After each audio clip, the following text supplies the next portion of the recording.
Captain Zethara watched the blue-green marble turn dark as the last human satellite died in brilliant flashes.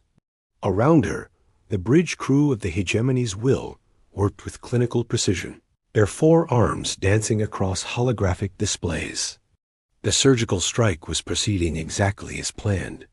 Agricultural centers disabled, manufacturing hubs offline, primitive space capabilities neutralized, reported Subcommander Krixtel, her crystalline voice carrying no emotion. Casualties. Minimal, approximately 12,000 across the planet. Zithara nodded approvingly. The Corithian battle doctrine demanded precision. Neutralize the threat while preserving what could be salvaged. Earth's humans showed all the hallmarks of a species destined for galactic conquest, territorial aggression, rapid technological advancement, and that peculiar obsession with expansion that had destroyed 3 civilizations in recorded history. Better to clip their wings now than face extinction wars later. Remarkable how they cluster around their wounded, observed Science Officer Vorthin, studying the feeds from the surface. Below, humans swarmed like nest insects around collapsed cities, digging frantically through rubble. Such inefficiency. The Zavani would have abandoned the damaged and focused on rebuilding. Primitive species often display irrational attachment. Behaviors, Zethara replied. It's why they needed intervention before achieving interstellar capability. The fleet began its withdrawal, leaving behind monitoring probes to track humanity's recovery. Conservative estimates suggested it would take Earth 3 centuries to rebuild spaceflight, capability plenty of time for their aggressive instincts. To atrophy. The galaxy was safe. Zethara couldn't have known that in the ruins of Houston, a young engineer named Marcus Chon was studying fragments of Corithian technology, his daughter sleeping beside him in a makeshift hospital. Or that in the rubble of Mumbai, Dr. Priya Sharma was cataloging alien medical scanners, determined to understand how they worked. Across Earth, millions of survivors weren't breaking down, they were learning. The attack had indeed unified humanity, but not in the way the hegemony expected. As rescue workers pulled neighbors from debris using salvaged alien tools, as scientists reverse-engineered energy weapons into power sources, as doctors adapted alien medical technology to heal both human and the occasional wounded hegemony. Scout left behind. Something unprecedented was taking shape. The hegemony had attacked to prevent humanity from changing the galaxy. They had succeeded. Humanity would change everything. Just not through conquest. 18 months after the Mercy Strike, hegemony monitoring stations detected something impossible. Human ships, crude amalgamations of Earth technology, and salvaged alien components appearing throughout civilized space. The first confirmed sighting came from Corythia Prime itself. Admiral Vexion rushed to the orbital defense platform as the strange vessel approached. It was barely space-worthy hull plates welded together from a dozen different alloys, engines that shouldn't have worked, and communication arrays that violated 3 fundamental principles of quantum mechanics. Yet here it was, broadcasting on open channels. This is Dr. Elena Vasquez of the Earth vessel Hope's Promise. We're responding to reports of the Crimson Plague outbreak on Corythia. We have medical supplies and volunteer physicians ready to assist. The bridge fell silent. Vexion's throat sacs fluttered, a sign of deep confusion among his species. They ... They're offering help? After we ... Sir, medical scans confirm they're carrying legitimate pharmaceutical compounds and surgical equipment, reported the tactical officer. No weapons detected beyond basic defensive systems. The plague had been devastating. 60 million Corythians dead in 6 months, with their own medical establishment helpless against the quantum virus. Trade partners had quarantined the system. Even allied species maintained cautious distance, fearing contamination. But these humans, these supposedly primitive, violent humans they had nearly crippled, had somehow crossed. interstellar space to offer aid. Dr. Vasquez's face appeared on screen, weathered and scarred from the attack on Earth. Behind her, Vexion could see human medics preparing equipment, their movements efficient and purposeful. What disturbed him most was her expression, not the calculating look of someone seeking advantage, but genuine concern. "We understand if you're skeptical," she continued, "but people are dying, and we might be able to help. Our teams include survivors from New York General Hospital and the Mumbai Medical Complex. We've been developing treatments that show promise against quantum-based pathogens." Vexion's mandibles clicked rapidly as he processed the impossibility. These humans had lost everything: homes, loved ones, their entire technological civilization. Logic demanded they focus inward, rebuilding their shattered world. Instead, they had somehow achieved interstellar flight and were offering to heal their attackers. "This could be deception," whispered his aide, "a sophisticated revenge plot." But as Hope's promise maintained its position, transmitting medical data freely and making no demands, Vexion realized something that would haunt the hegemony's collective consciousness. The humans weren't seeking revenge. They were actually trying to help. Against every strategic principle he'd learned, Vexion opened a docking bay. "Dr. Vasquez, you are cleared to dock. Medical teams are standing by." As the first human physicians stepped onto Corithian soil, no one realized they were witnessing the beginning of the galaxy's transformation. The rescue of mining. Platform Theta 7 made interstellar headlines, but not for the reasons High Counselor Murthan expected.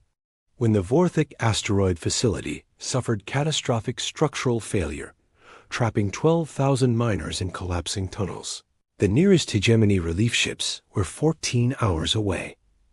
The human vessel Second Chances arrived in 4. Captain Sarah Kim had been monitoring hegemony emergency frequencies from her position near the Outer Rim territories, where her ship distributed supplies to refugee populations displaced by the ongoing Zelani-Thrakari border conflicts.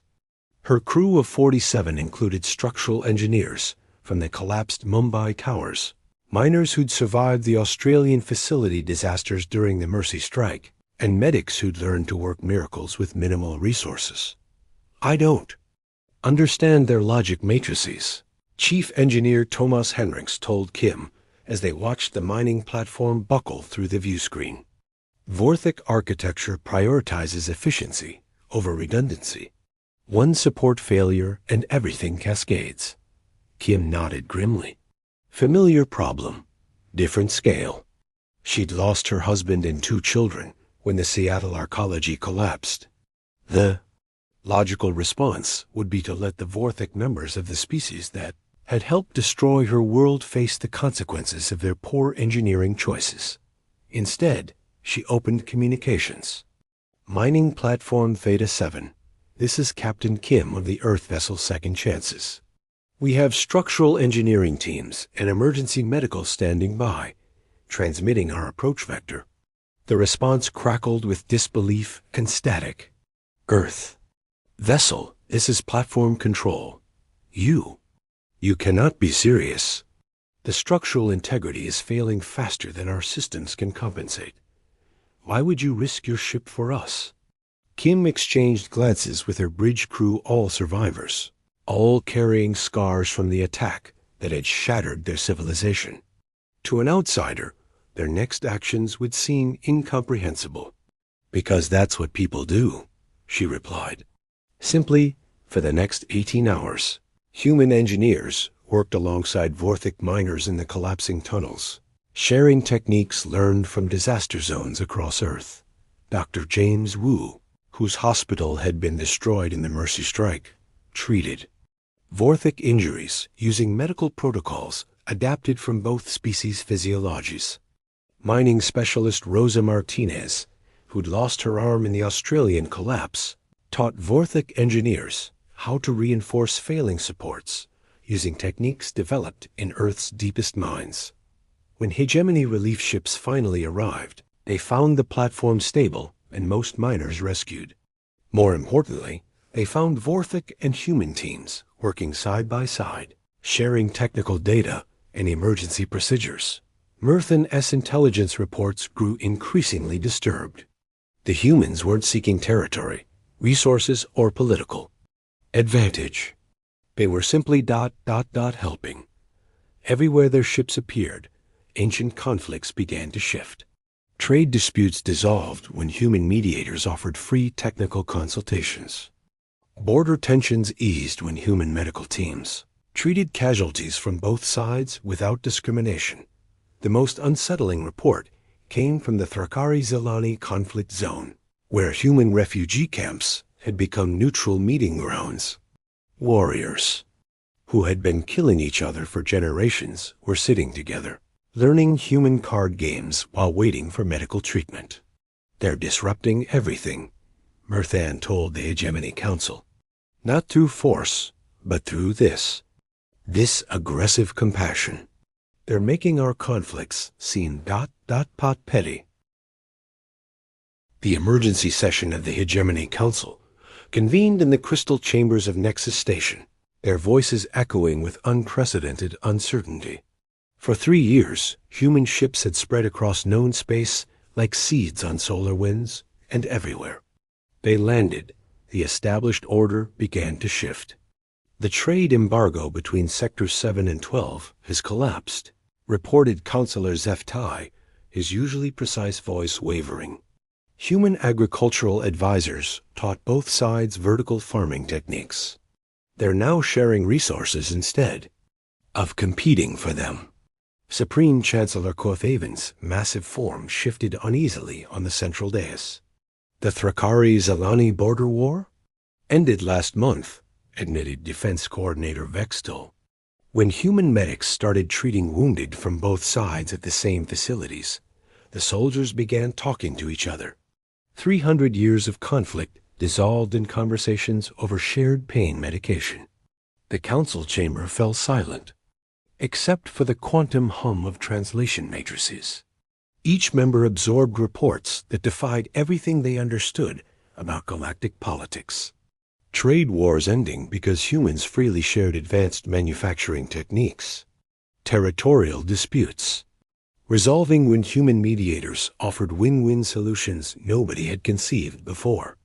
Ancient grudges healing as species discovered they had more in common than they'd realized.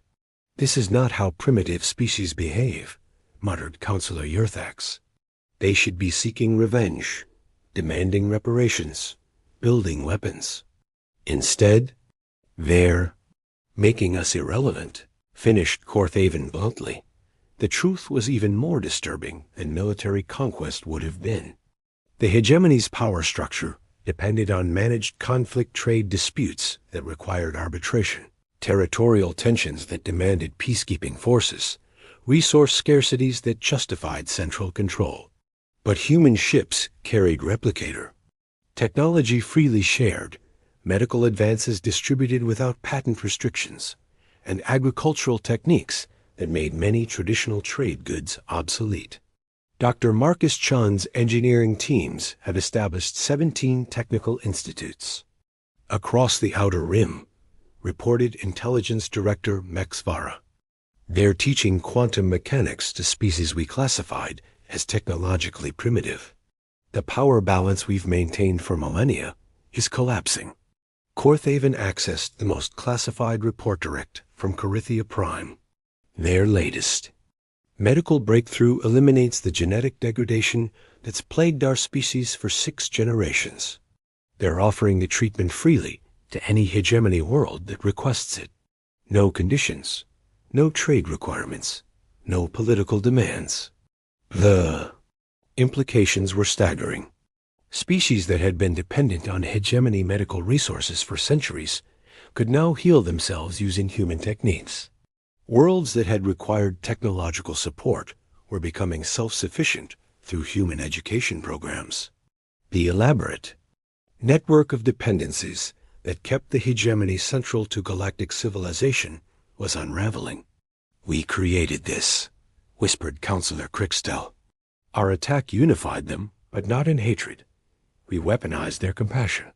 Through the chamber's quantum windows, they could see human ships docked at Nexus Station, refugees turned engineers, disaster survivors turned healers, the broken made whole through service to others. The galaxy's most powerful leaders watched helplessly as their victims transformed civilization itself through radical kindness. The scariest part wasn't that humanity might conquer the galaxy. It was that they were making conquest irrelevant. Part 5. The New Galaxy 5 years after the Mercy Strike. Ambassador Elena Vasquez stood in the same chamber where the attack on Earth had been planned. But now, instead of weapon targeting displays, the walls showed medical progress charts, agricultural development projects, and educational exchange programs spanning 100 worlds. Captain Zethara, former commander of the strike fleet, now director of interspecies medical cooperation, approached with the fluid gait her people used to express deep respect.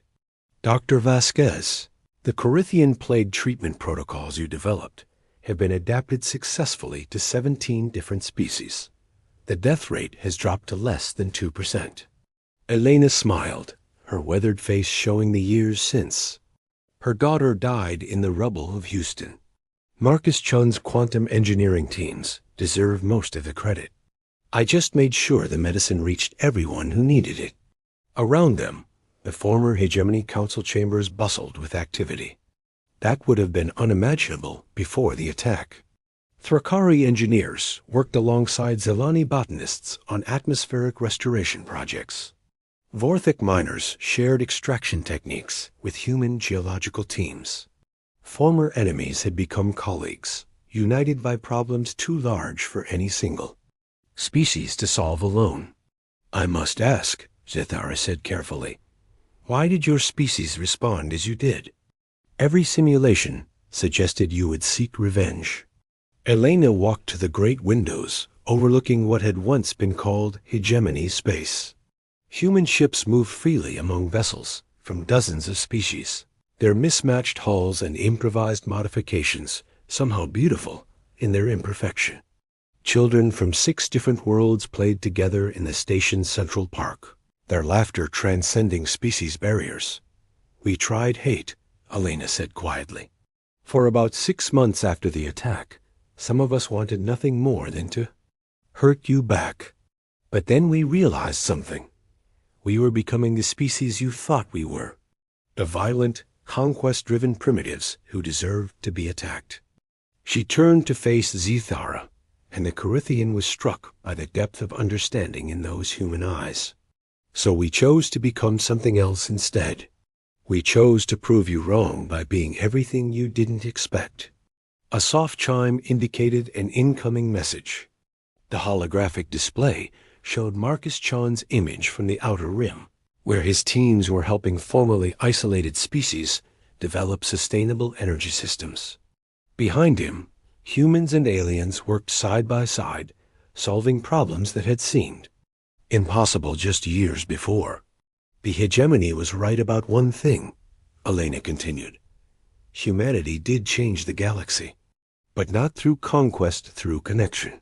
We discovered that the fastest way to heal our own wounds was to help heal everyone else's.